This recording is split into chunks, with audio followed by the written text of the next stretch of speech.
Amigos de Canal Rural, un placer saludarlos. Mi nombre es Antonio Ochoa, los saludo desde la ciudad de Chicago.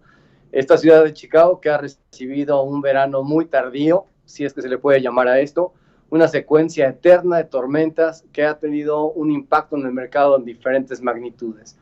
Ha sido un movimiento sísmico con un año que de alguna forma empieza a ser inédito desde la forma y la fórmula.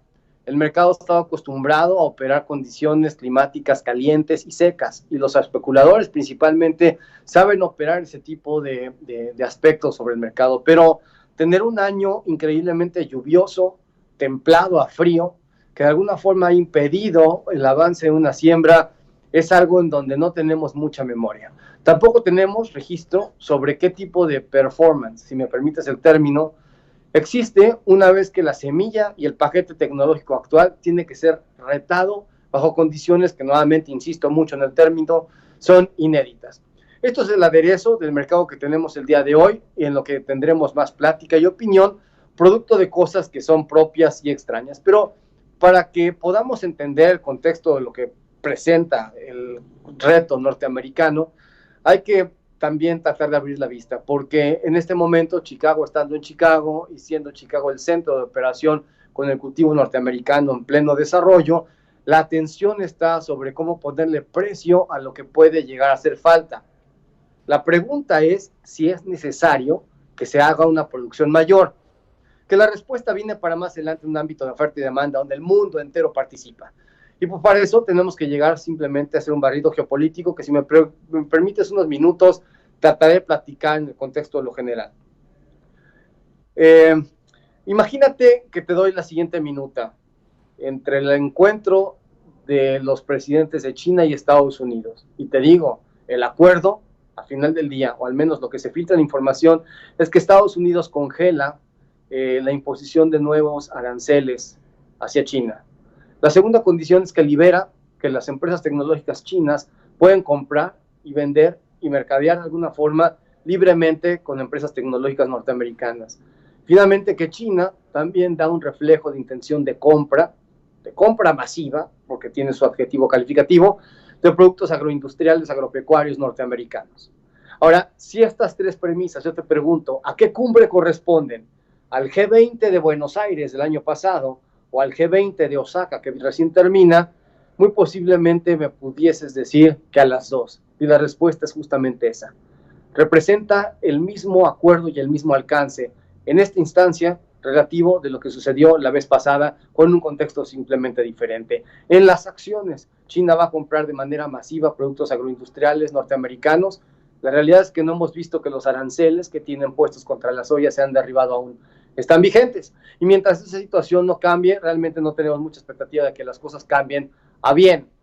Están los chinos comprando soya en Estados Unidos a modo de reserva de contención para su propio país. Eso no lo vamos a negar, ni lo vamos a discutir, pero es importante decirte que para que la iniciativa privada llegue a comprar, le tienes que quitar el arancel que de alguna forma les está impidiendo el tema. Por lo demás, las concesiones en lo geopolítico yo creo que se han llevado a una situación muy, muy antagónica. Y esta situación antagónica ha creado un ambiente hostil en lo económico, en lo financiero. El mundo se enfrenta a una caída de tasas y a paquetes de ayuda por parte de bancos centrales. El Banco Central Europeo eventualmente podrá seguir utilizando una política de aflojamiento cuantitativo, si me permites el término. El presidente Mario Draghi eventualmente terminará para cuando llegue el Halloween, y ese mandato tendrá que ser pasado a alguien más. En el Inter se está orquestando otra fórmula para hacer algún estímulo a la zona comunitaria. Encima de los elementos que te informan que la economía está rindiendo lento, los índices de manufactura de Japón, de Europa sin Inglaterra, de Inglaterra sin Europa, de Estados Unidos y de China, en todos los órdenes han tenido decrecimiento. Es alguna cosa dramática ver que en este momento el crecimiento manufacturero de Inglaterra está en la zona más lenta que han visto en los últimos 6 años. Y esta situación, lógicamente, que propone situaciones hostiles. Esta reunión del G20 trae muchos elementos de fotografía en donde el presidente Trump terminó haciendo un tour a Corea del Norte a poner por primera vez pie como investidura presidencial un ser humano en frente de los coreanos del norte, el paso, fotografías, buen show.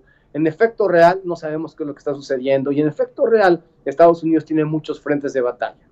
Pero bueno, si tenemos que destacar algo en el G20 dentro de muchas iniciativas distintas, fue la felicitación de los argentinos, por lógicas razones, haber ingresado en esta zona, donde todavía hay que pedir permisos, por lógicas razones, pero de un acuerdo común con la Unión Europea, que es fantástico. El estándar se levanta, es una oportunidad genial que me imagino que deberán celebrar con mucha puntualidad, porque es histórico el tema. Pero más allá de todo, uno de los anuncios que más nos llama la atención es el que hace la OPEP. Y en voz de Vladimir Putin, que no es miembro OPEP, pero es el OPEP más, hablan de un recorte de producción petrolera que va a extenderse por encima de los 6 meses a que se conviertan en 9 meses, en donde han logrado hacer que los inventarios de los países miembros de la OCDE bajen su cantidad total de inventarios petroleros. Esta reducción de 1.2 millones de barriles por día se va a estar multiplicando para tratar de tener algún tipo de piso. Sin embargo, hay algunos elementos que no te garantizan que esta disciplina de la OPEP más pueda quedarse por mucho tiempo, y son 3 elementos básicos: Libia, Venezuela y lógicamente Irán. En el momento que Libia y Venezuela estén en capacidades de poder comercializar petróleo, el abasto petrolero se va a multiplicar. Y una vez que se liberen castigos a los iraníes y que empiezan a participar de más abasto petrolero, la misma cosa va a suceder.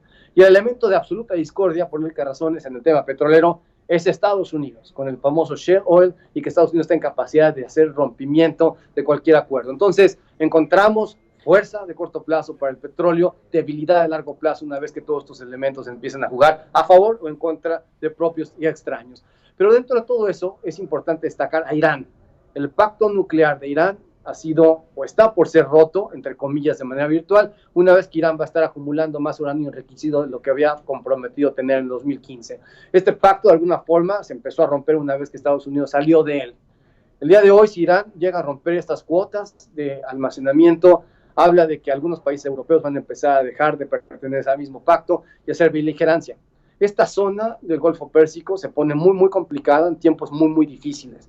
El estrecho de Hormuz, que es justamente ahí en la península arábica y justamente en la panza contra Irán, de alguna manera se ve el tránsito de más del 60% del petróleo que navega por el planeta Tierra, y ya hemos visto atentados en contra de tanqueros petroleros. Esta situación hace que Irán, después de haber derribado un dron no tripulado por lógicas razones, haya encendido más la mecha, lo que empieza a ser un problema geopolítico grande, y Estados Unidos estuvo a poco o a nada de hacer algún tipo de retaliación. No sucedió. Y Estados Unidos tiene claro que en este momento, bajo la condición actual, enfrentar bélicamente a Irán les distrae por completo todas las iniciativas de mediano y largo plazo. China se va en alguna forma a la yugular si Estados Unidos e Irán entran en un conflicto. Esa distracción la aprovecharía China para simplemente avasallar económicamente a Estados Unidos, que no está en tiempos ni en formas para hacerlo. Entonces, este contexto de lo general, lógicamente, te habla de que la especulación y los especuladores tienen ideas distintas para poder invertir en un mercado. Que si tienes una economía deteniéndose, no es proclive para que puedas hacer incremento en tus canastas que compran commodities. Si tienes un petróleo dubitativo, que es un componente grande de las canastas que hacen commodities, entras en este mismo ciclo. Entonces, si todo ese contexto general lo tenemos que traer al presente del ciclo agrícola norteamericano, no es difícil encontrar que de corto plazo la concentración sea sobre lo que puede hacer falta en la producción norteamericana una vez que tienes todos los elementos antagónicos. Sin embargo, ya que lo contextualizas, tal vez no es tan necesario, especialmente cuando Sudamérica tiene una puja grande por estar haciendo abasto, y en un mundo el día de hoy en donde el capitalismo del planeta Tierra lo que más extraña es el comunismo. Este comunismo que en el pasado fue muy poco eficiente para producir alimentos y que el día de hoy en manos de Rusia, por ejemplo, Ucrania por lógicas razones que estaba anexado, tienen una capacidad productiva que es una oferta constante a países de demanda natural en la zona del norte de África y algunos otros lugares hasta donde pueden llegar. La cosa de lo productivo ha cambiado mucho. Sudamérica ha tenido un ciclo muy correcto, Argentina ha tenido un ciclo fantástico, que de alguna manera está buscando procurar ir a crecer con siembras prudentes de trigos y eventualmente lo que vendrá hacia adelante. Tampoco se va a tener la intención de siembra Brasil, que está participando fuerte con soya y que de alguna manera también va a tener un torrente importante de participación en maíz. Y este maíz está entrando a México el día de hoy, este maíz de Argentina va a tener que entrar a otros lugares y a otras zonas porque el Midwest norteamericano va a estar complicado con esta etapa productiva. Y bueno, toda esta catástrofe la estábamos intentando ver en un reporte reciente donde el USDA, hasta donde entendíamos o queríamos entender, iba a mostrarnos una relación de menor cantidad de área cultivada o cultivable en maíz una vez que no dejó de llover. Y los diluvios ocasionaron retrasos que hasta la fecha siguen siendo un problema. Resulta que el viernes pasado el USDA encontró un reporte a la vista, que es el reporte correcto y hay que decirlo, porque los tipos llegaron a preguntar cuánto has sembrado, cuánto te queda por sembrar. No había ningún tercer reactivo que dijera cuánta tierra vas a abandonar. El número hizo un shock en el mercado porque esperaban ver menos superficie sembrada con maíz. Eso está por verse y las cifras están por acomodarse, pero el día de hoy el mercado opera con el número que tiene y esta situación hizo un derribe de precios tremendo. Y esta situación también nos llega a una conclusión de que estamos una pausa en este término agrícola alcista.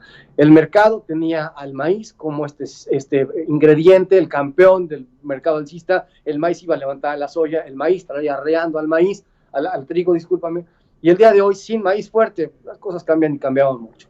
Más adelante, para que tengamos más datos, de momento hemos terminado 3 días de liquidación, que son normalmente los que se toman los fondos para liquidar posiciones o para poder posiciones nuevas.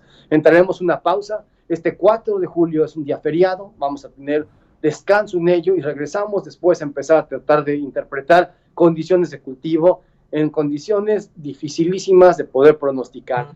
Todo mundo tiene la razón y nadie sabe lo que va a pasar. Te dejo eso de tarea. No te pongas en manos de gente que te viene a decir cualquier cosa y después no te sabe explicar nada, como yo, justo ahora, que hablo mucho y digo poco. Solamente me queda decirte una cosa antes de despedirme y agradecerte el espacio y tu atención. Nos vemos en Chicago, ¿te parece? El día 23 de agosto, un viaje con Agroeducación, que venimos a hacer la cumbre que todos los años hemos hecho costumbre en un punto y en un momento clave, con condiciones inéditas, ver maquinaria y ver cosas de lo que tú dominas y que te gustaría estar viendo. Nos vemos por acá, va a ser un placer poder platicar en vivo y hacer cuentos chinos en ocasiones de historias americanas. Te dejo un cordial saludo y hasta pronto. Se despide de ti, Antonio Ochoa.